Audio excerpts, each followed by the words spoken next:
The story begins in the northwestern region of the Clay Kingdom.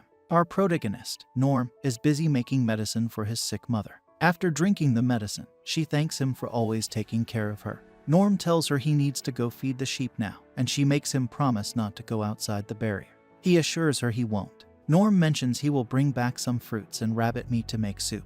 His mother starts coughing, and worried, he says he'll boil some water for her. She stops him and wipes the dirt from her hardworking son's face. Apologetically, she says she's sorry for not being able to give him much and that he deserves to choose how he lives. The scene shifts to Norm at night, making soup with the rabbit meat and fruits he gathered. When it's done, he takes it to his mother and tries to wake her, but she doesn't respond. Devastated, he realizes she has passed away. He then makes a grave for her next to his father's grave and silently cries. After this heartbreaking event, Norm spends his days catching prey to eat, taking care of his cattle, organizing things in his house, and reading books. Each day passes in this routine, and he feels lonely when not occupied with work. One day, he finds an old book in his house. Upon reading it, he remembers it was the book his father used to read to him as a child. His father used to tell him about adventurers, sharing heroic tales that fascinated Norm. He learned that adventurers could lift curses haunting a forest, study magic to become powerful magicians, band together to take down colossal monsters, and even secure an all-curing elixir from the Spirit King. No matter the crisis, adventurers would fight to protect. The next day, Norm lays out large amounts of feed for his cattle and says his farewells to his mother and father at their graves. He tells them that he is going on his first trip to the city to become an adventurer. With a mix of excitement and hesitation, he leaves the protective barrier around his home. After spending several days traveling alone, he finally reaches the city. Upon entering the city, Norm asks the guards at the gate for directions to the Adventurers Guild. They point him in the right direction, and he makes his way through the bustling city, marveling at the unfamiliar sights. Everything excites him, as it's his first time experiencing city life. When he arrives at the Adventurers Guild, the guildmaster initially tries to shoo him away, saying it's no place for kids. Norm explains that the gatekeeper directed him there to become an adventurer. The guildmaster advises against such a dangerous path, suggesting his parents would worry about him. Norm somberly informs the guildmaster that both his parents are dead. Upon being asked for his name, he introduces himself as Norm. The guildmaster then tells Norm that if he wants to become an adventurer, he should start by attending a training school, though he warns that Norm might have trouble fitting in as the youngest candidate they've ever had. Curious, Norm asks what a training school is. The guildmaster explains that everyone who wants to join the Royal Capital's Adventurers Guild must attend a training school to choose an adventurer class and acquire useful skills like sword techniques and magic. This excites Norm, and the scene shifts to him at a swordsman training school. He dreams of becoming a hero who could slay a dragon the size of a mountain with a single strike.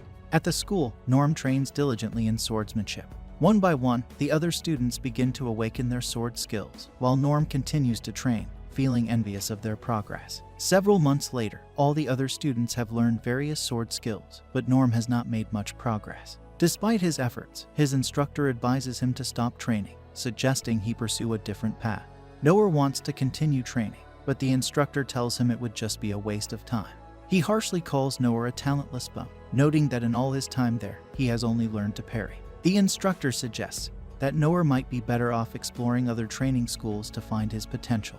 Determined, Noah goes to the warrior school. He thinks being a warrior would be cool, as he could stand on the front lines and protect his allies. Despite going through grueling training, he makes no progress. After several months, his warrior instructor tells him to quit, noting that Noah has only managed to slightly enhance his physical strength. He warns Noah that continuing on this path will only lead to injury. Noah then tries the hunter training school but fails there as well. His instructor tells him he isn't cut out for handling delicate tools like bows. Next, he tries the magician training school, but after all his training, he can only cast a puny flame that struggles to light a candle. He then goes to the thieves training school. Despite training there for a while, he can't get the hang of disarming traps, picking locks, or detecting presences, and he has to quit this path as well. Finally, he tries the cleric training school, but after months of training, he only learns the spell Low Heal, which can barely treat scrapes. Disappointed, Noah returns to the guild. The guild master is surprised to learn that Noah couldn't master a single skill after months of training. The guild master tells him he doesn't have what it takes to be an adventurer. Feeling like a talentless loser, Noah leaves the city in disappointment. The scene shifts back to his house, where Noah tells his parents Graves that he has no talent for adventuring but refuses to give up. He decides to work harder than anyone else and crafts himself a wooden sword. He recalls his sword instructor's words. The one skill he has might evolve into something new if he keeps honing it. Determined, he trains his parry skill. Nohr spends his days and nights perfecting this one skill. A year passes, and Nohr has trained his parry skills to deflect 10 swords at once. He still hasn't developed any new skills, but feels he is making progress. 3 more years pass, and now Nohr can parry 100 swords at once, yet he still hasn't developed a new skill. Despite this, Nohr refuses to give up. He trains so hard that he even breaks his wooden sword and heals his scratches with his low heel skill. 10 more years pass, and now Nohr can parry 1,000 swords at once. He reflects that he hasn't missed a single day of training in the last 14 years, yet he still hasn't learned a single new skill. The next day, Nohr decides to head to the city once more, and the scene shifts to him at the Adventurers Guild. The guild staff checks his skills and notes that he has parry, physical enhancement, stone throw, feather step, tiny flame, and low heel. She questions if he is sure he wants to register with these seemingly unimpressive skills. She explains the training school system and its benefits, but he mentions that he has already studied under all of them. This leaves the girl unsure of what to say. Realizing he won't be able to join the guild, Nohr wonders if there is any way for him to achieve his dream. At this moment, the guild master arrives and struggles to recognize the grown-up Nohr. After taking a closer look, he recalls who Nohr is. Nohr explains what he has been doing all these years, and the guild master is astonished that all he managed to learn is a slightly improved version of parry. The guild master then explains that adventurers are ranked from S to E, from the strongest to the weakest. To register as an E-ranked adventurer, one needs at least one useful skill, which Nohr lacks. Feeling defeated, Nohr contemplates giving up on his dream, but the guild master reveals that there is a lesser-known rank below E. Excited, Nohr learns he can join the guild as an F-ranked adventurer. The guild master explains the conditions. Nohr won't be able to take hunting or gathering jobs outside the city and will only be allowed to do odd jobs within the city's borders. This rank was designed for beggars to earn some food. Surprisingly, Nohr agrees to join as an F-ranked adventurer. The guild master is taken aback but registers Nohr when he insists. Nohr is thrilled to see his adventurer card and begins taking on odd jobs around the city. He completes them one by one using his skills, however modest, while continuing his sword training. Days pass as he helps people throughout the city. One day, while sitting by a fire, he reflects on achieving his dream of becoming an adventurer who helps others, knowing he can't wish for more given his skills. He continues working odd jobs around the city. One day, Nohr helps an old woman clean her drains, and she appreciates his consistent help. He then works at a construction site. After finishing his work, he notices a light shining in a cave and hears cries for help. Rushing to the cave, he sees a minotaur about to kill a girl. The girl is protected by knights who are quickly overwhelmed by the powerful monster. The minotaur kills the knights with ease, leaving the area drenched in blood and the girl terrified. Nohr distracts the minotaur using his rock throw skill, drawing the monster's attention to himself. The minotaur chases Nohr and attacks, but Nohr manages to parry its strikes. As the minotaur continues its assault, Nohr's sword takes damage. He realizes he needs to find an opening, but also acknowledges his lack of offensive skills. Seeing the girl still in danger, he uses feather step and parry to save her, but this destroys his sword. He resolves to protect the girl, remembering his father's words about what it means to be an adventurer. The minotaur attacks again, and Nohr parries, causing the monster's axe to fly out of its hand and behead the minotaur. Nohr knows he would have died if the fight had continued much longer, and once again acknowledges his lack of talent. The girl thanks him for saving her life and asks for his name, but he tells her he is not worth remembering and leaves. Some knights arrive to rescue the girl, and we see Nohr back in town. He reflects on how he almost got killed by a random minotaur and resolves to train even harder. The scene shifts to butchers preparing to cut up the minotaur, while the girl Nohr saved thanks the soldiers who sacrificed their lives for her. A lady knight rushes into the cave, relieved to see the girl unharmed. She apologizes for not being there in her time of need, but the girl reassures her that it wasn't her fault. She explains that she was undergoing the rite of succession, and having the knight by her side would have rendered the rite meaningless, so she tells her to stop worrying. A soldier named Darchin then informs the girl, Lindbergh Cleese or Lin for short, that they should return to the castle to inform everyone about what happened. Later, we see Lin's brother learning about the minotaur that was summoned on the streets.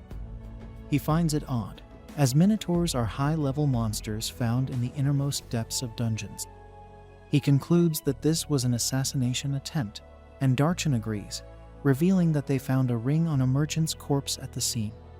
The ring appeared to be the catalyst, And when an old man named Okun, the spell sovereign, examined it, he found a mana stone of extremely high purity, which is rare in the market. Lin's brother knows that a ranked threat like a minotaur isn't something that can be summoned with money alone. Darchin informs him that, according to Okun, the traces of the spell pattern remaining on the mana stone likely originate from the magic empire of Doritus. Lin's brother suspected that Doritus was behind this, as they have been harassing them recently. He believes they crossed the line by restraining the princess and attacking her with a minotaur. Since the evidence wasn't hidden, he speculates that their goal must go beyond assassination. Lin's brother speculates that Doritus is provoking them into waging war, aiming to acquire the Dungeon of the Lost and the treasures within it. He then changes the topic, asking about the man who saved his sister. Considering that he slew a minotaur with only a broadsword and evaded the Shadow Company, he must be highly skilled. Darchin tells him that the man disappeared right in front of the Shadow Company while they were tailing him, leaving Lin's brother curious about his identity. The scene then shifts to Noor at the Adventurers Guild. The guild master is relieved to see him alive, explaining that a powerful monster appeared near the dungeon's entrance yesterday. Given that the disturbance occurred near the construction site where Noor was working, and he hadn't returned after work, the guild master feared the worst. Noor explains that a suspicious group was tailing him last night, and since he was tired, he went directly home. The guild master points out that Noor looks filthy, and Noor explains it's because he was cleaning the gutters earlier. The guild master tells Noor he was fortunate not to encounter the monster, emphasizing that even a former ranked adventurer like him wouldn't have stood a chance. Noor, surprised that such a powerful monster exists, is glad he only fought the cow, not realizing that the guild master is talking about the same creature. Curious, Noor asks what happened to the monster, and learns it was killed by a mysterious man in a single blow. This revelation makes Noor realize there are truly amazing people in the world. After the guild master pays him for his work, he advises Noor to find a proper job. Noor, confused, points out he is already working as an adventurer. The guild master explains that Noor would earn 30% more if not for the guild taking commissions, suggesting a normal job might be better for him. Lin then approaches Noor, having located him using a long-distance detection skill. Noor speculates she might be from the thief school, but Lin clarifies she specializes in the magician branch, possessing an equal number of skills in all 6 branches. Noor is impressed, but Lin downplays her abilities compared to his. Noticing they are drawing a lot of attention, Lin suggests they take the conversation outside. The guild master is surprised to see Noor talking casually with her, and secretly asks if Noor has done something wrong. Noor doesn't recall anything, and Lin uses concealment and soundproofing spells, asking him to follow her. Noor looks to the guild master for advice, who tells him to listen to her and not offend her. As they walk around town, they pass by soldiers searching for the person who defeated the Minotaur. But thanks to the concealment magic, they can't see or sense Noor. He wonders who they are looking for. They then head to a secluded place where Lin apologizes for interrupting his chat with the guild master. Noor reassures her it's fine and asks if she needs anything from him. She expresses her gratitude for saving her life, emphasizing that he not only saved her, but many citizens of the kingdom. Noor thinks she is exaggerating, believing her skills surpass his. He apologizes for interfering in her fight, but she insists he did nothing wrong, as she would be dead if not for him. He accepts her gratitude since she is so insistent. Lin wishes to repay him, but Noor is content with just her words of thanks. Lin, however, is not satisfied and insists he meets her father to accept a reward. Noor, having no intention of accepting anything beyond her gratitude, rejects all her attempts. Lin, tearful and insistent, says she won't budge until he agrees. This reminds Noor of himself as a child, when he stubbornly insisted on continuing his training despite his cleric school teacher's discouragement. Reluctantly, he agrees to see her father, but insists he won't accept any extravagant rewards. Lin asks him to follow her, casting concealment magic on both of them to avoid attracting attention, and leads him to her house. Noah is surprised to see how grand her house is. They walk right in without the guards noticing. Lin then remembers she hasn't asked Noah's name, and he introduces himself, asking for her name in return. She is embarrassed for forgetting to introduce herself earlier and makes her introduction. As they continue through the grand house, Noah realizes Lin must be a wealthy noble. This understanding clarifies why the guild master advised him not to offend her. They soon encounter the Lady Knight from earlier. Lin asks the Lady Knight where her father is, and she informs Lin that he is in the audience chamber speaking to her brother. When the knight inquires about the man behind her, Lin explains that he is the one who saved her recently. Noah, mistaking the knight for a maid, is surprised she can do laundry and housework in her outfit.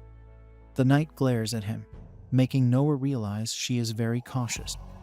She then leads them to the audience chamber, and on the way, they encounter a warrior. He asks where they are headed at this hour and who the unknown man is. The Lady Knight admonishes him to show respect to Lin's guest, revealing he is the man who saved her. Though the warrior doubts Noah's strength, the knight insists on respect and requests the warrior join them in case extra muscle is needed. He agrees, and they continue on. Meanwhile, in the audience chamber, Lin's father and brother discuss that Derrida has broken the non-aggression pact and made their demands clear. Earlier, they had a meeting with Derrida's representatives, where their king demanded rights to the dungeon and military support. Lin's father was appalled by the one-sided negotiation and refused their terms, considering it might be time for war with Derrida. Just then, Lin and the others enter the audience chamber. Lin's brother is furious she used the cloak of the hermit, but she explains it was necessary to find her savior. Her father realizes the man with her is the one who saved her. Noah apologizes for his unpresentable appearance, but Lin's father tells him it's fine. Noah declares he might lack proper manners and could unintentionally be rude, but the old man reassures him. He shakes Noah's hand, thanking him for saving his daughter. Noah thinks he can leave now, but the old man insists on rewarding him. He offers Noah anything he desires, be it land or wealth, but Noah declines. The old man then offers half of the dungeon treasures, but Noah has no interest in this either. Despite the old man's insistence, Noah refuses grand rewards. Eventually, the old man offers his old sword, explaining that he no longer needs it since retiring from the front lines. He plans to replace it with a replica, and Noah, finding the sword heavier than expected, wonders if it is important. The old man downplays its significance, calling it a second-hand item from his travels. Noah accepts it, and the old man asks him to try it out. Using physical enhancement, Noah swings the sword with all his might, creating a gust of wind in the room. He finds it heavy but manageable. Amused, the old man requests Noah to give Lin some training. Lin is excited, but Noah insists he lacks the qualifications to teach her. He believes Lin should decide her own path without her father meddling too much. The old man agrees, and Noah takes his leave. On his way out, Noah thinks the sword's weight will make it perfect for training. He also notices the sword's width matches the city drains, thinking it will make cleaning them more efficient. He plans to try it out tomorrow. Just then, the Lady Knight, in E's harness, approaches him to talk. She apologizes for treating him suspiciously earlier, explaining her duty is to shield the House of Cleese from harm, which takes precedence over entertaining guests. Noah realizes she is not a maid, but the vice captain of the warrior corps, known as the Divine Shield since childhood. She thanks him for saving Lin, stating she will strive to be someone he can rely on. Noah is unsure why she is making such a big deal out of it, but she assures him he can ask for her help if needed. Noah accepts her gratitude, and she warns him to behave more formally in the audience chamber in the future to avoid severe punishment. especially in front of other vassals. Noor understands, and she asks his name. He introduces himself, surprising her, but she says nothing and leaves. Before Noor can leave, the warrior from earlier, named Gilbert, confronts him and challenges him to a duel to test his strength. The scene then shifts to Gilbert leading Noor somewhere, and Noor wonders what Gilbert wants from him. Feeling tired and wanting to return home, Noor asks Gilbert about his intentions. They arrive at the training room, and Gilbert requests a sparring match with Noor. Reflecting that he hasn't sparred since his training school days, Noor is intrigued when Gilbert, who is quite famous in the capital, asks him to choose his weapon. Noor sees this as a rare opportunity to face a seasoned veteran and selects a sword for the match. As they enter the sparring stage, Noor feels unsure about being a good opponent, but resolves to give his best effort. The other soldiers in the training grounds are surprised to see someone sparring with their captain and wonder if Noor has a death wish. Gilbert attacks Noor, but he manages to dodge. As Gilbert continues his attacks, Noor keeps dodging and notices the refinement in Gilbert's moves, suggesting intense training. However, he wonders why Gilbert seems slow and realizes that Gilbert must be holding back since Noor is much weaker. Noor asks Gilbert to stop for a moment.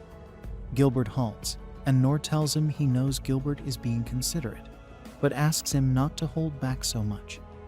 Gilbert, realizing he might have subconsciously held back because Noor is human, apologizes and attacks at full speed.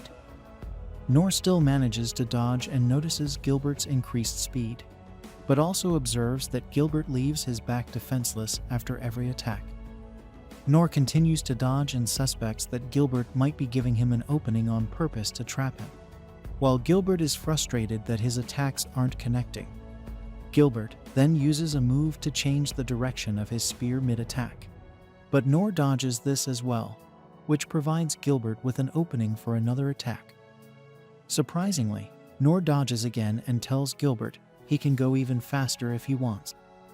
This angers Gilbert, as he is already going as fast as he can, which Noor realizes.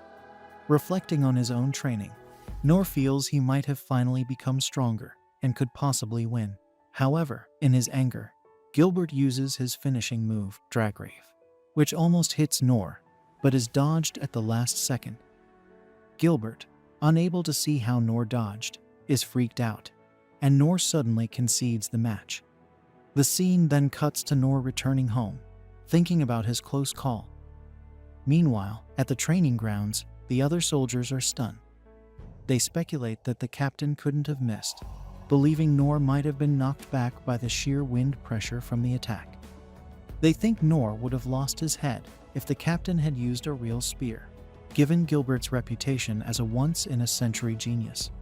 Gilbert knows the truth and reflects on his past, when he was called a genius from the moment he picked up a spear. He traveled to a village seeking strong opponents, but was disappointed by the weak villagers, as no one could stand against him. He believed he would become even stronger with continued training, but had no worthy sparring partners. One day, the village chief asked if he was enjoying his stay, but Gilbert irritably replied that it was boring. The chief, aware of Gilbert's quest for strong foes, suggested that he return to the capital, as strong soldiers were gathering there due to the crumbling power balance between the kingdom and other countries.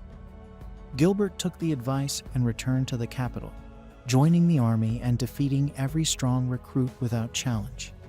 Shifting his focus to monsters, he found no one who could satisfy him. Bored and frustrated, he was resting and looking at the clouds when his master approached. Noticing Gilbert's dissatisfaction despite being awarded the title of Divine Spear, a title comparable to the master's Divine Sword, his master suggested fighting in ease, but Gilbert knew he could defeat her as her strength was different from his. Wishing for more fighters like his master, Gilbert found the thought intriguing. He asked if his master ever got bored teaching amateur soldiers and adventurers. His master explained that these people would protect their kingdom and might one day surpass him. Gilbert hoped this would happen in his generation. Back in the present, Gilbert wondered what kind of person could kill a minotaur single-handedly, as Noor had done. He couldn't figure Noor out, noting his lack of interest in lavish rewards and his confidence when speaking to the king. Despite not sensing any strength from Noor, he was able to dodge all of Gilbert's attacks. Gilbert was puzzled why his spear couldn't reach Noor, even when he gave it his all, and was ashamed that even his ultimate attack, faster than the speed of sound, failed. Unable to fathom how Noor dodged that attack, Gilbert experienced his first defeat in single combat. He wondered if Noor had yielded to save him from embarrassment in front of his soldiers, feeling humiliated.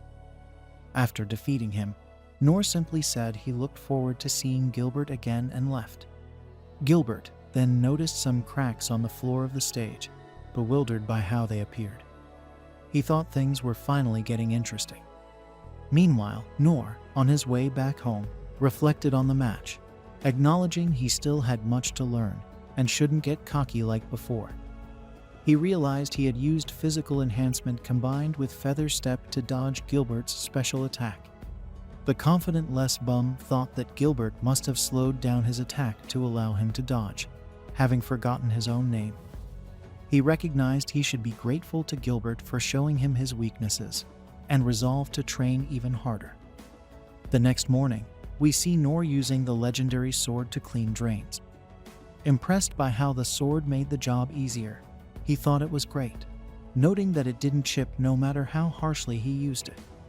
He humorously considered the possibility of becoming a legendary drain cleaner.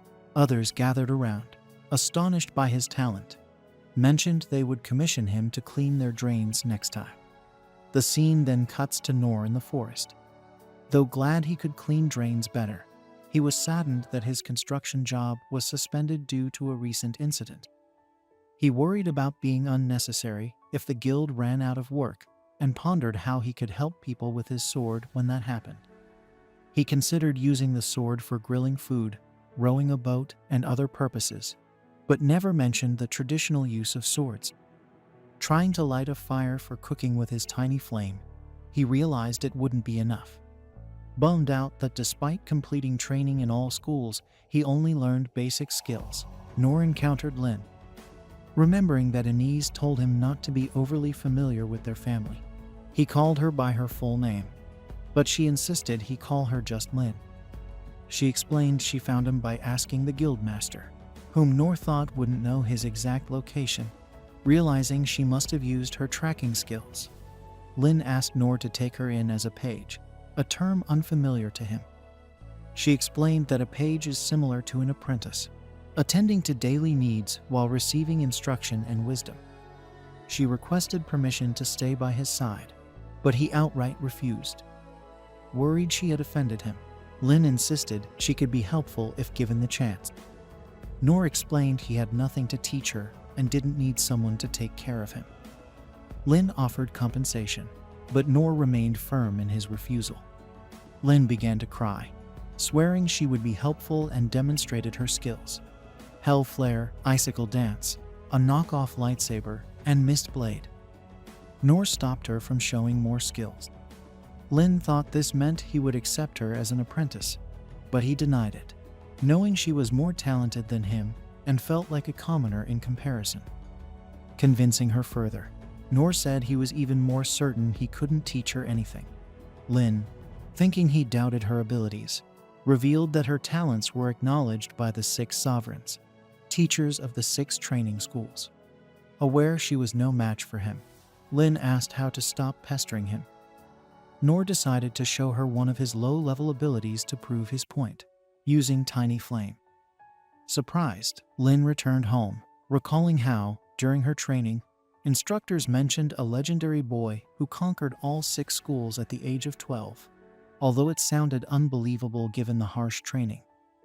This changed when she met Noor, remembering Okun, the magic instructor, showing her his tiny flame and explaining it could grow with practice. Realizing that making the flame bigger required time and dedication, Lin was speechless seeing Noor's giant tiny flame. Noor explained that his other skills were the same, leading her to believe he was unparalleled in all 6 branches. She felt ashamed by her poor display of skills in front of such a skilled individual, recalling how he never boasted even after defeating a minotaur with a single broadsword. She admired his strength in both body and mind, knowing nothing could daunt him anymore.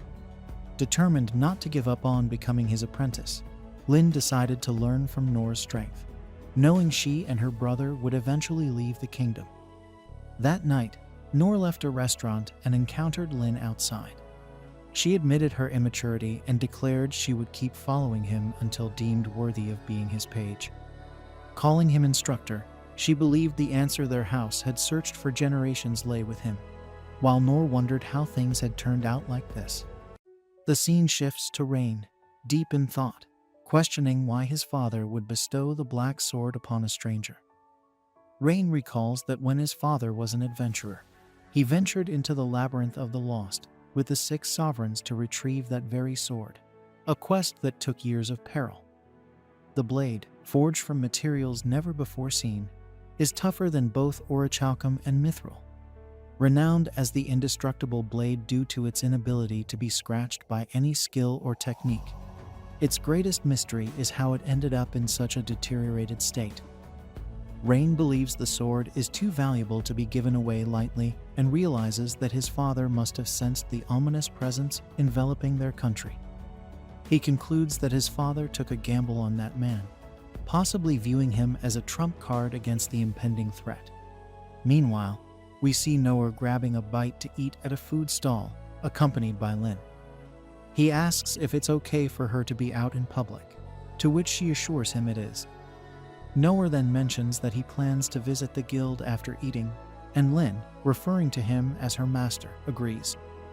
Noah feels unworthy of being called her master, and worries that the more he tries to correct the misunderstanding, the worse it gets. He hopes she will realize he isn't anything special once she sees the odd jobs he takes on, and they continue their meal.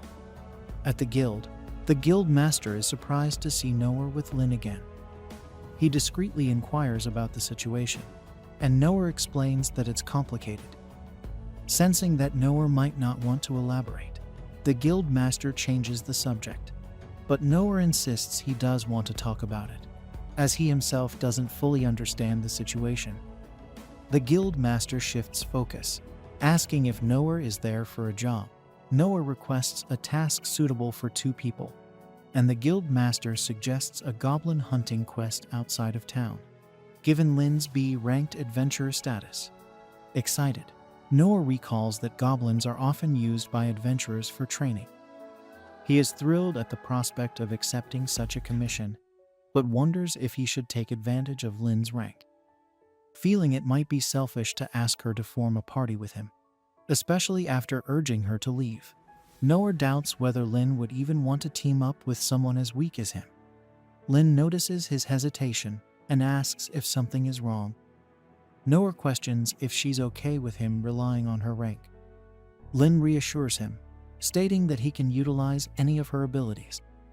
Despite feeling guilty for depending on a young girl, Noah is eager to fulfill one of his dreams and begins to leave to find the goblins.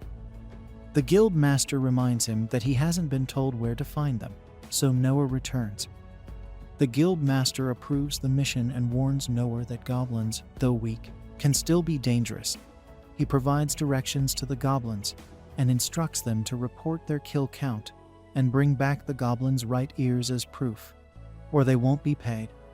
Lin notes that the goblins are located in the Forest of Beasts, and the guild master mentions that they haven't been seen much lately, suggesting they gather herbs if goblins are scarce. They understand and set off on their quest. At the city gates, the guards check their documents and allow them to pass. As they enter the Forest of Beasts, Noah observes that it is vastly different from the southern forest he frequents. He notices the massive trees, and Lin explains that the ecosystem here is also different. Curious about goblins, Noah asks what kind of monsters they are. Lin informs him that goblins usually eat fruits and small animals, but will aggressively attack people. If left unchecked, they multiply rapidly, and when they run out of food, they assault human settlements. This is why the capital regularly sends adventurers to cull their numbers. However, the forest ecosystem thrives with goblins, so they can't be completely eradicated. She explains that this forest is also home to rare flora and fauna, making it an ideal hunting ground and income source for new adventurers. Noah is impressed by Lin's knowledge, realizing that aside from her strength, she is also well informed. He feels there is nothing he can teach her. They venture deeper into the forest, enveloped in a light fog. After a while, Lin uses her detection ability to search for goblins, but finds none, which she finds unusual. She confirms the rumors about the goblins' scarcity must be true, but detects something further inside. They decide to investigate, heading even deeper into the forest. The forest grows darker due to the dense vegetation, and Lin notes that goblins prefer such terrain. Suddenly, she looks surprised. Noah asks what's wrong, and Lin says the presence she detected was right in front of them, but has now vanished.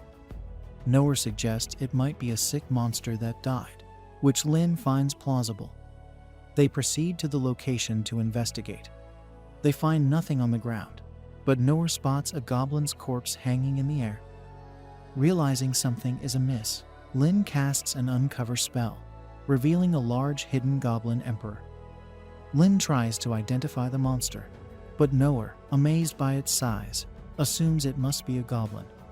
He is shocked by how much larger it is than he imagined and can't believe that adventurers consider goblins to be the weakest of all monsters. He notices that the creature has green skin, 2 legs, and a sharp glare typical of goblins. Despite his disbelief, he realizes that Lin is trembling. He assumes that, despite her talent, she must still be inexperienced in combat. However, Lin knows that the Goblin Emperor is a subspecies of the Goblin King and a catastrophe-class monster. She explains that Goblin Emperors are artificially created through forbidden research, capable of cannibalizing their kind to absorb mana and grow stronger. Noah is unaware of the significance of the Goblin Emperor and reassures Lin not to be scared, dismissing it as just another goblin. Lin wonders if Noah had anticipated this situation all along and came prepared. She remembers his odd reaction when he first heard about the goblins. Noah suggests they take down the monster together, and Lin, determined, agrees. The monster attacks them with tree branches, but Noah skillfully parries. It strikes again, but Noah disarms one of the branches, giving Lin an opening to cast Wind Cutter and Icicle Dance spells. However, the goblin is too fast, and her spells miss.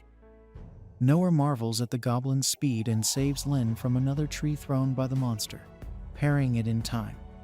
Lin notices the Goblin Emperor's wounds healing rapidly and spots a mana stone on its forehead. Realizing this is the source of its regeneration, she tells Noah they need to remove it. The goblin then hurls multiple trees at once, overwhelming Noah, but Lin uses her wind blast to deflect them.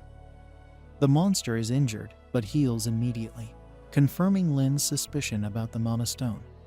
Noah realizes they can't win a war of attrition and doubts his ability to remove the stone.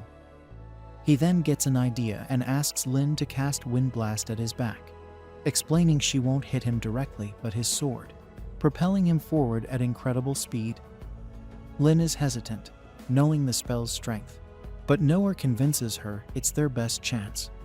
Lin casts Wind Blast, and Noah is launched forward. The speed is overwhelming, so he uses physical enhancement and Feather Step to cope, breaking a bone in the process and using Low Heal to mend it. He then leaps and strikes the goblin's forehead, dislodging the mana stone. Noah crashes to the ground as the goblin writhes in excruciating pain. Lin rushes to Noah, who assures her he's fine and asks her to finish the monster. He requests that she make its death quick, but Lin, misunderstanding, uses Hell Flare, burning the goblin alive. Noah, equally oblivious, prays after the horrific execution, deciding he needs to stick to simpler jobs until he's stronger.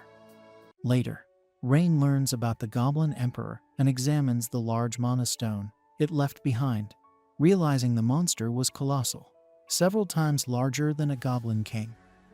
He suspects the Magic Empire's involvement and learns the Monostone is the demon's heart of the holy theocracy of Mithra. Concerned for his sister, he inquires about her well-being. The Shadow Company reports she only suffered minor scratches, surprising Rain that they managed to slay the monster with so few injuries. The Shadow Company also mentions the goblin used an advanced concealment spell, hiding for 2 to 3 days. Rain is troubled that even the Shadow Company failed to detect the spell and wonders how the creature was transported into their country unnoticed. He speculates that their sensory network would have detected a summoning. Rain learns there was a decrease in goblin activity in the area, possibly affecting other regions too. The Shadow Company presents a report on strange incidents over the last 3 months, and Rain orders them to continue investigating. Noah and Lin return to the guild to report, surprising the guild master that Noah defeated a goblin. Noah admits it was tough, crediting Lin for their success. Lin insists Noah did most of the work, but Noah feels it was a significant day for him, being his first hunt. The guild master, overhearing, assumes Noah watched while Lin did the heavy lifting, praising Noah for his cautious approach. Noah recounts the goblin's weakness being the gem on its forehead, surprising the guild master, who notes that monostones are typically in the heart or throat. He wonders if Noah faced something other than a goblin. Noah asks Lin for confirmation, and she agrees, trusting her master's judgment. The guild master speculates it might have been a rare goblin and asks for proof. Noah, having burned the monster, realizes he forgot to collect its ear, leaving them without evidence. The scene cuts to Rain reading reports about strange noises at night, increasing reports of lost pets, a grandfather disappearing during a walk, nearby forests suddenly falling silent, and livestock cowering in fear. He thinks these incidents are similar to what happened in the Forest of Beasts and wonders if the enemy has already penetrated their nation. He orders the Shadow Company to prepare for dispatch, including those who can use uncover and detect concealment spells. He also calls for all 6 sovereigns, declaring it an emergency. As the Shadow Company leaves, Rain wonders why he didn't notice sooner and can't believe the Magic Empire would go this far. He questions what wrong his kingdom has done to them, and if human lives mean nothing to them. Angrily, he asks himself if they are preparing to raze his kingdom to the ground. Afterwards, we see Noah and Lin celebrating Noah's first hunting quest. Lin is grateful the guildmaster gave them their reward despite forgetting the goblin's ear, and Noah remembers he did it to celebrate his first hunting quest. Noah enjoys the food, but wonders how long Lin will follow him, thinking her family might worry. After finishing her meal, Lin says she'll head home, and Noah thanks her for her help. Before she leaves, her brother finds her and apologizes for interrupting Noah's meal. He asks Noah to accompany Lin to a mountain town tomorrow, offering to arrange a carriage and escort. He can't reveal details, but hopes Noah will accept the quest. Noah speculates Rain might want them to transport something, and Rain assures him he'll be compensated. Rain submits a formal commission to the guild, and we see Noah, Lin, and Inez in a carriage. Noah recalls the guildmaster saying the job was generous and he could relax. The country bumpkin accepted the quest to ride a carriage for the first time, hoping to see another country. He notices Lin looking down and asks if she's not interested in the scenery. She lies, saying she is, and Noah thinks about setting out on his own journeys once he becomes a proper adventurer. Lin apologizes for her brother dragging him into this, but Noah doesn't mind, as he's getting paid and owes her for the goblin hunt. He remembers Rain telling them to go to Tauros, a mountain city northwest of the capital, and stay there for a while. Rain mentioned that if nothing happens, they should go deeper into the mountains and cross the border into the holy theocracy of Mithra, treating it as a pleasure trip if nothing happens. Lin hopes nothing happens, and Inez assures her she'll ensure their safety. Inez remembers the prince's secret assignment. If the capital faces disaster, she should flee to Mithra with Noah and Lin. Inez wonders if Lin knows this. But the prince said she doesn't, as she'd insist on staying. Inez agreed to the request, and in the present, Noah and the others take a break. Inez apologizes for dragging Noah into this, but he doesn't mind, thinking it's just a trip. He notices she looks troubled, but she assures him she can keep them safe. Noah isn't worried, as he can keep himself safe and is good at running away. Inez shows him her shield, telling him he can hide behind it if needed. Noah understands and recalls Lin saying Inez is as strong as the swordsman who sparred with him, capable of defeating dragons. He thinks they are on another level, as he struggled with a single goblin. He tells Inez she's talented, and Inez recalls her life. She explains that after the orphanage took her in, she discovered a mysterious power. She accidentally hurt a girl with it and became terrified of her power. Later, she met the 6 sovereigns, who assured her they treated the girl and asked to see her power. Hesitantly, Inez showed them her power. They recognized it as a rare gift from the gods. Okun told her it could be a blade or a shield, depending on how she used it, even capable of destroying a nation. The sovereign of the warrior school, Dandog, promised to teach her to use this power. Dandog took Inez in and trained her to use her gift. Despite this, she couldn't shake her fear of accidentally hurting someone, so she distanced herself from others. She became callous to others' feelings and behavior, but this wasn't entirely true. She recalls a time when she was hunting monsters with her foster father, Dandog. During the mission, her father mentioned someone named Nor, expressing a wish for Nor's presence when they discovered an endless number of monsters. Hearing this made Inez jealous, a feeling that intensified now that Nor is in front of her. As they continue their journey, Inez realizes her feelings are causing her to waver. She reminds herself that her duty is to protect Lin with her life as the shield of House Clays. Noah notices a strange trail in the wheat fields, resembling a trampled path. He informs the others, and Lin senses something unusual in the fields. Inez stops the carriage, and Lin uses an uncover spell, revealing a concealed monster. Meanwhile, the capital is attacked by several monsters. The king realizes the time has come. A soldier informs him that the warrior corps are engaging the monsters, but are short on troops. Rain orders the deployment of the swordsman corps to blockade roads and manage the situation while evacuating citizens. He also commands the deployment of the Shadow Company and the Hunter Corps to eliminate as many monsters as possible. The king can't believe Derdis has followed through on his threats and wonders where the 6 sovereigns are. Rain informs him they have been deployed and are fighting powerful monsters in the city and nearby forests, spreading them thin. Rain hopes Lin and the others reach the town safely. Before Lin broke the spell, a boy walking with the monster she uncovered was thinking about killing humans. When she used her spell, the boy was distracted, and the monster attacked him. Inez identifies the monster as a Black Death dragon and wonders why such a terrifying creature is here. Noah sees the boy in danger and rushes to help, parrying the monster's attacks. Inez tells Lin the boy appeared when she used Uncover, suggesting he is one of the demon folk, demi-humans with the power to control demons. Lin recalls her brother explaining that demon folk are reviled, seen as closer to monsters than humans, and nearly annihilated the holy theocracy of Mitra 200 years ago. Their descendants, harboring a deep grudge against humans, have survived. Lin realizes the boy must be responsible for bringing the monster here, and Inez agrees, thinking he might be taking it to the capital. The Uncover spell likely disrupted his control.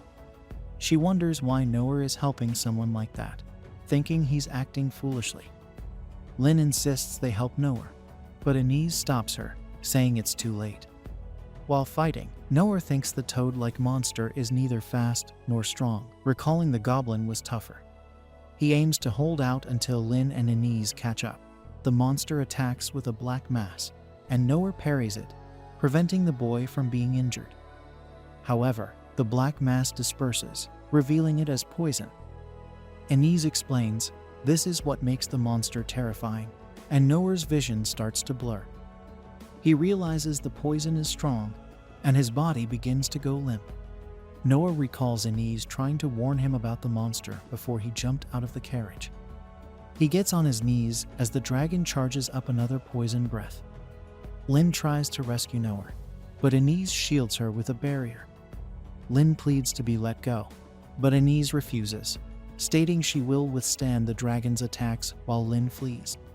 She emphasizes the survival of their nation is at stake, but Lin still wants to save Noah. Anise explains it's too late, as a single breath of the poison is fatal. Even the Sovereign of Salvation, Sane, might not save him now. The monster releases another poison breath, stronger than the last, and Anise shields Lin. Lin tries to purify the poison around Noah with her spell, but it doesn't reach him. She notices dead birds that inhaled the poison and worries about Noah. Anise apologizes for not being able to save him, feeling the desire to protect, but unable to act. The dragon's claw collides with her barrier, and as the poisonous fog subsides, she sees Noah still fighting. She's surprised he can move in that condition and realizes what her father meant. She aspired to protect others at the cost of her own life, but believes it's too late for Noah.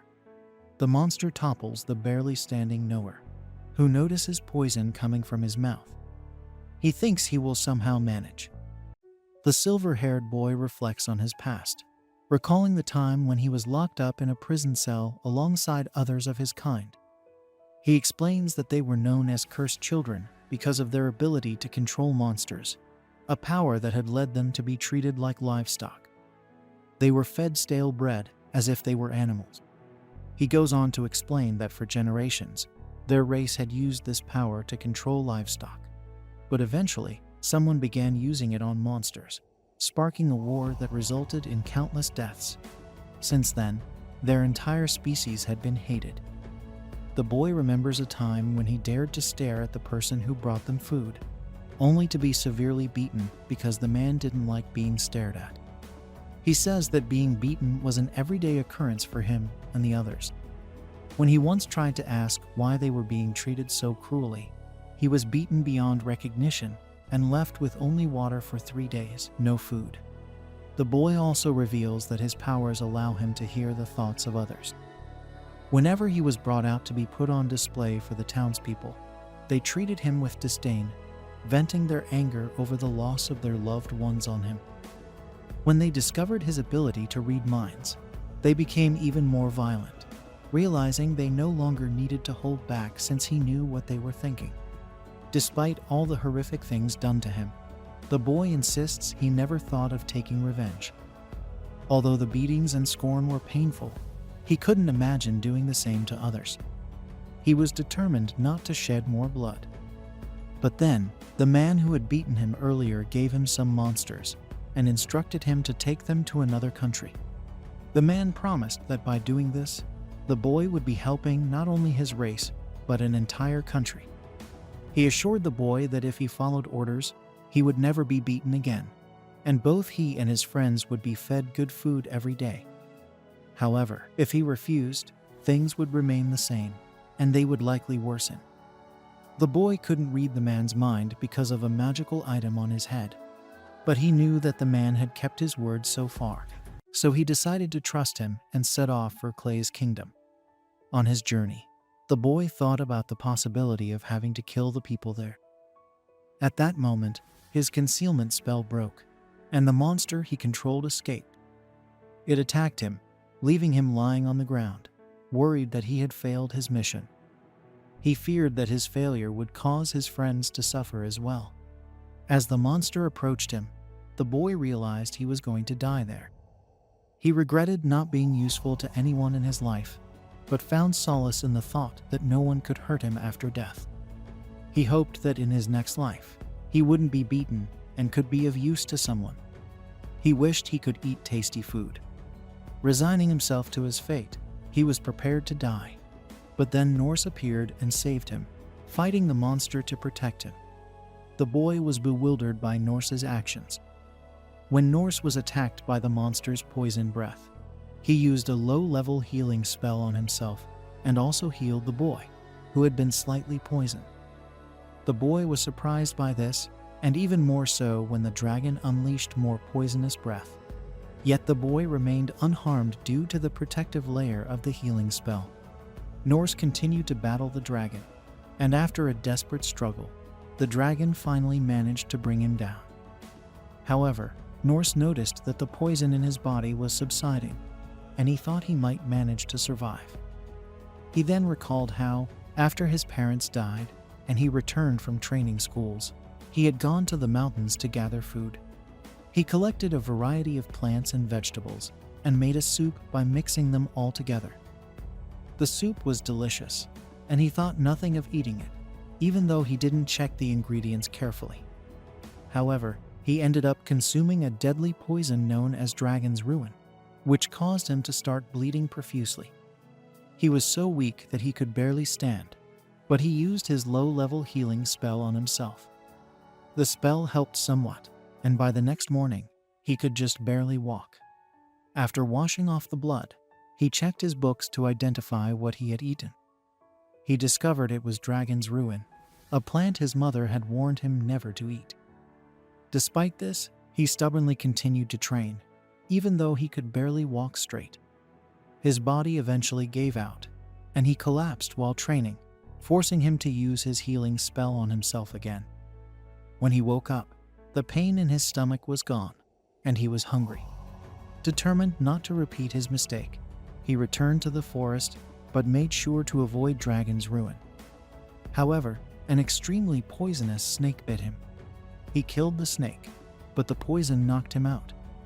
Yet, he woke up after some time, surprised to find himself unharmed. He then took the snake home, cooked it, and ate it, thinking the poison wouldn't affect him since he had survived the bite. The snake was delicious, and the next day, he deliberately let a similar snake bite him again. Noticing that the poison's effects were slower this time, he realized he was developing immunity to the poison and thought he might even learn a new skill from this. From then on, he continued searching for and eating poisonous plants and animals. Although he sometimes collapsed and even coughed up blood, he kept eating without worry, finding that all poisonous plants and animals were surprisingly tasty. The story then returns to the present, where we see that Norse's body has already neutralized the dragon's poison. Norse thinks that the toad might be tasty as well, and when the toad attacks him, he dodges. He believes he should be fine now that he can detoxify the poison from this monster, and hopes the boy is safe. The monster attacks him again, but Norse parries all of its strikes. The boy is amazed to see Norse fighting such a terrifying creature on his own. The monster, now desperate, charges its most powerful poison breath yet, and Norse realizes it is putting everything into this one attack. However, Norse shuts the toad's mouth before it can release the poison, causing the breath to explode inside the toad, ultimately defeating it. Afterward, Atner is disgusted by the mess he made and surprised at how dangerous the toads outside the city are. He briefly thinks the creature might be tasty, and then asks the boy if he's okay. Noticing the boy looks pale, Atner decides to have Lin check on him later. He asks if the boy came all this way alone, but the boy hesitantly admits he brought the monster with him, promising to take it to the city. Atner, a country bumpkin, wonders if the boy was transporting the toad as an ingredient. Atner speculates that the boy kept the toad alive to preserve its meat and used concealment to protect it from thieves. Realizing a big city might have a recipe for cooking something poisonous like this, Atner feels foolish for potentially ruining valuable merchandise and apologizes for messing up the delivery. He offers compensation, but the boy, confused, says there's no need. Relieved, Atner wonders how the boy managed to bring the toad all the way here. The boy explains he can control monsters, which amazes Atner, who considers it a useful, God-given power. The boy then reveals, hesitantly, that he is a demon folk, and that his entire race shares this ability. Atner, unfamiliar with demon folk, wishes he had such powers, imagining how useful they would be for tasks like delivering letters or helping with fieldwork. The boy, sensing Atner's acceptance, asks if he's not afraid of him. Atner reassures him, saying his ability is valuable no matter what others think, which surprises the boy. Jokingly, Atner offers to take the ability if the boy doesn't want it, which moves the boy to tears. He's overwhelmed by the idea that someone could need him. Atner wonders why the boy thinks so little of himself, despite his blessing, and suspects it's due to his circumstances, but believes he'll be okay eventually. Lin and Anise then arrive, asking if Atner is all right. Atner reassures them, noting his bleeding has stopped and that he's resistant to poison, which surprises Lin. She realizes the poison wasn't ordinary. It was the ultimate poison capable of corroding the earth itself. The only explanation, she concludes, is the sacred spirit, a state of extraordinary dedication that purifies anything touched and heals any wound instantly. She's astonished that Atner has achieved this at such a young age. Atner then asks Lin to check on the boy. The boy insists he's fine, and Lin recognizes that he's a demon folk. Atner is surprised she knows this, and Lin asks what he intends to do with the boy. Atner hopes to let him travel with them, but Anise is uncertain. Lin notes that most countries would advise killing a demon folk on sight, and asks if Atner is sure about his decision. Atner is sure, though he laments the destruction of the wheat field, feeling they owe the boy since they ruined his toad delivery. Lin and Anise are shocked to learn the boy planned to take the monster into the city, and Lin considers the boy too dangerous, even if he's a child. Atner then asks who gave the boy this job. The boy says he wasn't told anything about his employer. Anise warns against keeping secrets, but realizes from his behavior that he genuinely doesn't know. The boy explains that this was how he was raised, leading Anise to conclude that he is a slave. Anise explains that while slavery is banned in their kingdom, it exists in some other countries, and the boy was likely exploited as a child soldier. She asks if he has a place to return to, but he doesn't, revealing he was blindfolded when brought here and doesn't even know where he came from. Hearing this, Atner wonders if they could take him to the nearest city. Lin, feeling remorseful for her earlier narrow-mindedness, recalls her father's advice to trust what lies before her eyes, realizing she almost made a mistake. She sees that the boy isn't an evildoer, just a scared child. Atner then asks the boy his name, and he introduces himself as Rollo. Atner is pleased with the short name, as he struggles to remember long ones. Lin then asks Anise if they can take Rollo with them. Anise understands but remains hesitant, explaining that demon folk are not allowed in the holy theocracy of Maitreya, making it difficult to take him with them. Leaving him in a city midway might mean he wouldn't survive, which Lin acknowledges. Before they can decide what to do, a man resembling an assassin suddenly arrives, surprised to see that Rollo is still alive. The assassin notices that the cargo hasn't been delivered properly, and Nor asks if he was the one who ordered the delivery. The assassin informs him that he's just a hired hand and wonders if he's the one who did this to the dragon. The assassin admits that he did and apologizes for it. The assassin is confused by this apology and clarifies that his only business is with the kid that Nora has with him. The assassin explains he's there to take the kid home, and Nora is glad to see him coming for Rollo. The assassin mentions this will get him a lot of money, and he tries to attack Rollo, but Nora parries the attack. Surprised by this, Nora asks him what he's doing. The assassin tells him that he's in his way and asks him to just hand over the demon folk. Nora wonders if the assassin is talking about Rollo, but he doesn't care about his name and states that delivering his corpse will earn him a lot of money. Nora is shocked to hear this, and the assassin attacks again. Nora blocks and keeps defending himself. The assassin says he could also bring Rollo in alive and let his employer kill him, but it would be a hassle. The assassin tries to go after Rollo again, but Nora parries his attack, and Lin can't see what's happening in the fast-paced battle. Anise tells her to stay behind her at all costs. The assassin thinks Noah is strange and attacks again, but Noah parries once more. The assassin continues his assault, and Noah keeps blocking. The assassin considers Noah a pain and decides to aim for his head first. He charges with a full power attack, and Noah blocks. The force of the attack sends Noah flying, but he manages to stop himself. He can't fathom how the assassin can deliver such heavy blows with such small knives. He thinks that the assassin is swinging as hard as the cow he faced earlier, and one of the assassin's knives breaks. The assassin replaces it with another, and Noah parries his volley of attacks. He thinks he's barely protecting Rollo by relying on his instincts, and knows the assassin will overpower him soon. The assassin is surprised that Noah can stand up to him for so long, and Lin can feel the force of his attacks, even from far away. Inez shields her with a barrier and tells her to step back because it's dangerous. She thinks there's only one man who wears an outfit like this, and reveals it's a former S-ranked adventurer named Deadman Zadu. Inez recalls interrupting the meeting of the 6 sovereigns some time ago, and Gilbert asked why she left her guard post.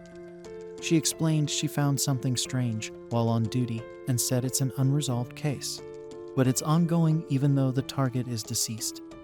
Dandalg told her to ignore it and mentioned that the target has been declared dead to the public, but is still alive. Sig realized he was talking about Deadman Zadu, who became an S-ranked adventurer at a young age and later an S-ranked target. Hearing this, Gilbert got interested and wondered if they wanted him to handle this guy. Sig stopped him, and Gilbert was surprised that this guy was strong enough to intimidate the 6 sovereigns. He tried to find out who he was, but Inez stopped him. Mayan said Zatu was too dangerous. Karu mentioned there was no merit in hunting him down now, and since Gilbert was interested, Okun explained that Zadam mastered ancient dwarven alchemy and earned the title of Dragon Slayer at 13. His skills gained recognition, and his fame spread to distant lands. He climbed to the top among adventurers, and Gilbert thinks he sounds like a legend from fairy tales. Inez wondered how someone like that became an S-ranked target. Sig mentioned that Zadu didn't always use his skills for good, and that the information should be in the report she found. Inez then noticed he killed 36 members of the Sorenza trading company, and Gilbert couldn't believe he killed regular folks. Sane explained that many in the guild wanted his license revoked, but he significantly contributed by single-handedly defeating disaster-class monsters, so the guild couldn't agree. Sig revealed that he would accept any commission without discrimination if it paid well, disregarding common sense and history. He said the most extreme example was him destroying an entire nation. Zadu wiped out the military of a nation, as if they were goblins, and massacred their royal family. This made people realize he had no concept of right and wrong, making him an S-ranked target. Inez said countless adventurers challenged him for the bounty on his head, but it only resulted in corpses and a growing reward. The guild declared him dead to prevent more casualties, leading to his moniker, Deadman Zadu. During the intense fight with Noah, Zadu breaks yet another knife and can't believe that Noah has already shattered most of his collection. Noah apologizes, explaining it happened because Zadu initiated the attack. Zadu assures him there's no blame and admits he can understand mithril weapons breaking, but not Orichalcum and Dragon Tusk. Noah offers to compensate for the damage, but Zadu finds both Noah and his sword very strange, determined to end this now. Zadu tosses the cross he's carrying into the air, which transforms into multiple silver crosses. Inez recognizes it as a lethal weapon capable of causing massive destruction, while Zadu taunts Noah, saying he can break as many as he wants since they can always be remade. Zadu targets Rollo with the silver crosses. Noah deflects most of them, but can't stop them all and uses his body to shield Rollo. Inez observes this and realizes Noah won't last long this way. Though she wants to help, she hesitates, knowing her primary duty is to ensure Lin's safe escape from the country. Torn between her duty and her desire to assist Noah, she seeks Lin's permission to intervene. Lin grants it. As Noah struggles to deflect the silver crosses, Inez rushes to his aid with her shield, launching an attack on Zadu, who easily dodges. She reiterates that her duty is to protect Lin, and for this reason, she cannot let Noah die. Apologizing for her delayed assistance, Inez is thanked by Noah for saving him. Inez uses her shields offensively again, but Zadu slips through her attacks. Noah is impressed by Inez's skills, but notes that Zadu is adept at evading her shields. Inez suggests they break the stalemate by focusing on defense, asking Noah to take on the offensive role. Noah considers the speed of the silver crosses, comparing them to fast birds he's encountered before. He spots the broken claws of a toad nearby and instructs Inez to lower part of her barrier on his signal. Trusting his plan, Inez complies. Noah enhances his right arm and hurls the toad's claws at the silver crosses, destroying some of them. Pleased with the success, Noah continues the attack, using the same strategy to eliminate more crosses. As they near victory, Zadu suddenly targets Inez, but Noah manages to intercept the attack just in time. Zadu, surprised by Noah's ability to parry, is shocked to see his adamantite knife break. Frustrated, Zadu launches another attack, but Noah parries it again and asks him to stop with a surprise attack. Zadu is puzzled by Noah's skills and the peculiar nature of his sword. He wonders how Noah can see and deflect his attacks so effectively, but Noah simply claims he manages somehow. Deciding not to waste any more weapons, Zadu mentions an upcoming grand festival in the capital, but states that after this incident, he's no longer interested in attending. Inez inquires for more details, but Zadu only knows it's supposed to be significant. Before departing, he tells Noah that he's an oddity and that he's met many strange individuals, but none like him. He warns the demon folk to count themselves lucky for being spared and launches one final surprise attack at Noah. Noah blocks it effortlessly, and Zadu disappears in a cloud of black smoke. Lin recalls Zadu mentioning a festival in the capital and expresses her interest. Noah suggests they should head back, but Rollo is hesitant. Noah assures Rollo they won't take him to Mitra, but to the capital instead. Rollo warns them not to go, citing rumors of a terrifying monster expected to attack the capital, more dangerous than the Black Dragon of Death. Noah is taken aback, and Lin, concerned, insists they return immediately. Noah agrees, but Inez refuses to escort them back, revealing her orders from Rain to escort Lin out of the capital. Lin understands her brother's intentions, but believes running away won't solve anything. She insists on returning to the capital to warn of the impending danger. Inez agrees to return, provided Lin stays by her side throughout the journey. Noah asks Rollo about his plans, offering to part ways if he prefers not to join them. Rollo decides to accompany them, acknowledging his people's role in the situation. Noah sympathizes with the demon folk's plight, though Lin suspects he's merely disappointed about missing out on tasting the poisonous toad. The scene shifts to the group traveling back to the capital. Lin is uncertain, but takes comfort in being with a man who defeated the Black Dragon of Death and held his own against Dedmanzadeh. She understands her duty as a princess is to ensure this heroic figure reaches the capital safely, even at the risk of her life. She instructs Inez to proceed swiftly, and Inez complies. Meanwhile, in the capital, Rain surveys the aftermath of a recent battle. Dalkin reports that most citizens have been evacuated to the town square, and that the 6 sovereigns helped fend off the enemy's ambush. Rain, though relieved, remains vigilant, anticipating further attacks.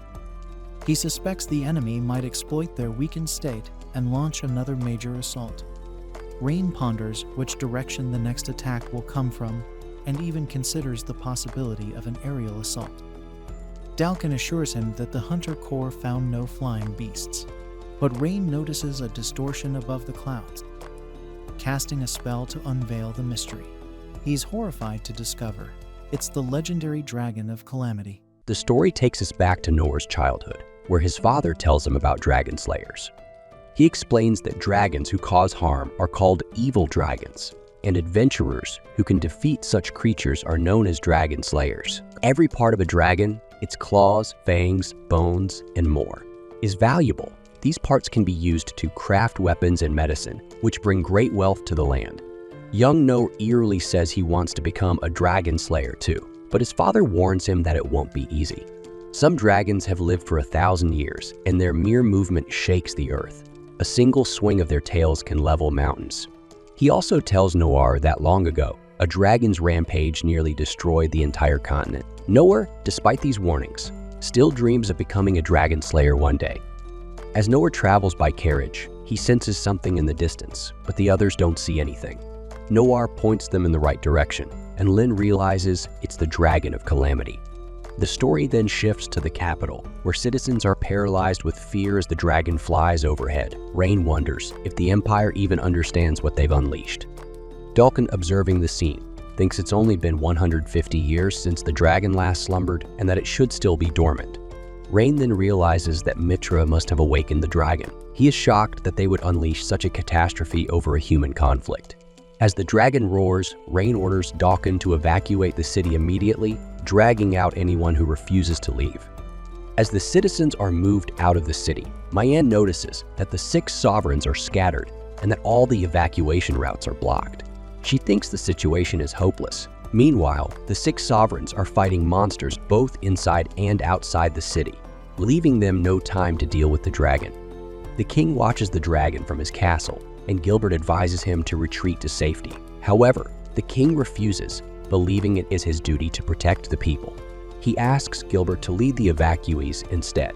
Elsewhere, Nes looks at the dragon through binoculars, convinced that the surrounding area will be destroyed now that the dragon is here. Concerned, thinks that her father will surely stay behind, even though she knows he stands no chance against the dragon. She hopes he will run away instead. Noah, meanwhile, curiously observes the dragon, excited to finally see one in person. Rollo finds it strange that Noah is excited after just fighting the Black Dragon of Death. Noah remembers that Line's father and brother are still in town. When Lin confirms this, she mentions it's too late to save them, but Noah insists he can still save them if they act quickly. Lin is surprised by his determination, and Noah suggests they use the same tactic they did when fighting the goblins. Lin realizes he's talking about her Wind Blast spell, and although she knows the impact will be massive, Noah reassures her that he'll be fine. He believes the city has done much for him, and he wants to help in any way he can. He thinks he might be able to save Line's family if they hurry. This gives Lin hope, and she regrets almost giving up without trying. Although she knows Wind Blast isn't meant to be used on people, she decides to trust Noah's plan, realizing her master doesn't follow the usual rules of the world. Meanwhile, in the capital, the king recalls a conversation with Doritas. Doritas had told him he could easily wipe out the king's tiny nation and demanded the Dungeon of the Lost. But the king refused to hand it over, believing that Doritas was wasting a power beyond understanding. Doritas called the king a coward, unworthy of the crown.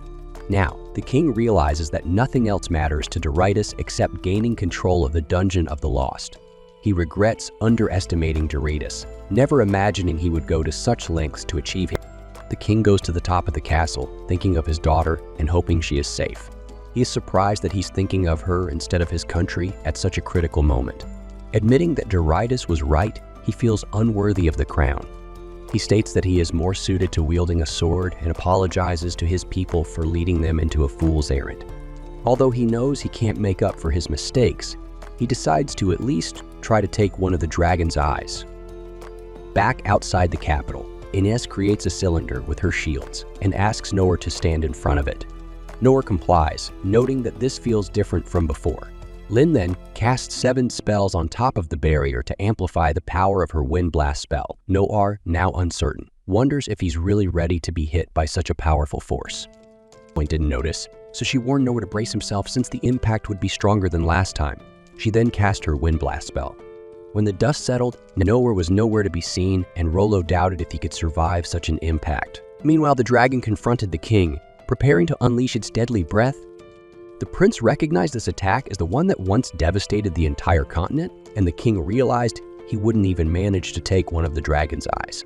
Accepting his fate, he drew a dagger, Hoping to show the dragon what human resilience could do, the 7 sovereigns noticed that the king was holding the blasting sword, pouring all his mana into it for one final strike. They also realized he was using his life force. But before the king could act, Noir appeared, parrying the dragon's face and diverting it. Everyone was shocked, and the dragon fell to the ground. The dragon, now covered in dirt, spotted Noir. It was furious that a mere human dared to stand against it. The dragon explained that the world is governed by the strong preying on the weak, and it roared, vowing not to let Noir's defiance go unpunished. It tried to strike him with its tail, but Noir parried that too, knocking the dragon down again. Noir thought he was a goner, recalling that after Lin blasted him with her spell, he blacked out for a moment. His sword had crashed into something, bringing him back to his senses. Using physical enhancement, he let the wind blast carry him, jumping over the city wall with its boost. He ended up on a collision course with the dragon and parried its breath attack to save himself. Grateful to have survived, Noir healed himself, thinking he'd ask Lin never to do that again. Surprisingly, the dragon's breath was easier to deflect than Noir expected. At first, its size had overwhelmed him, but after the shock from Lin's magic, he couldn't feel afraid anymore. The dragon got up, and Noir realized he might actually be able to fight it. Meanwhile, Lin and the others arrived in town. Ines informed Lin that they needed to get the king and flee, while Noir kept the dragon occupied. Rollo warned them of incoming rubble, and Ines barely protected them with her barrier, though they fell from their horses. Keeping the barrier up, Ines told Lin to stay behind her. Lin noticed 3 goblin emperors ahead. They were smaller than the one she and Noir had faced before, but still powerful. She wondered how to fight them and what Noir would do. Later reassured Ines that they were just goblins, and Ines agreed that compared to the Dragon of Calamity, they were nothing. They decided to stay calm and handle the goblin emperors. The monsters charged, but Lin fired ice lances at them, to no effect. Rollo then commanded the monsters to stop, giving Lin a chance to freeze them. Ines shaped her shield into a divine sword and swiftly slayed the monsters. Lin was impressed by Ines' title of Divine Sword and surprised at Rollo's power to control the monsters. Meanwhile, Noir continued parrying the dragon's attacks, which annoyed the dragon. Noir's parries damaged the dragon's supposedly indestructible claws and scales. Surprising both of them, Noir was astonished that his sword wasn't chipping, no matter how roughly he used it. He wondered what kind of sword this was, but decided it didn't matter as long as it helped him win. The dragon, now acknowledging Noir as a worthy opponent, took to the air and charged up its breath attack again. Noir deflected it, astonishing everyone, including the dragon. The dragon roared in anger. Rollo explained that it was furious because it had accepted Noir as its enemy, but Noir hadn't done the same. The king noted that dragons are prideful creatures, and the Dragon of Calamity, once confident in its power, was now. The dragon thought it was the weaker creature all along and made one final attack. Noir parried again and managed to cut off one of the dragon's claws. The dragon bowed to Noir, calming its anger.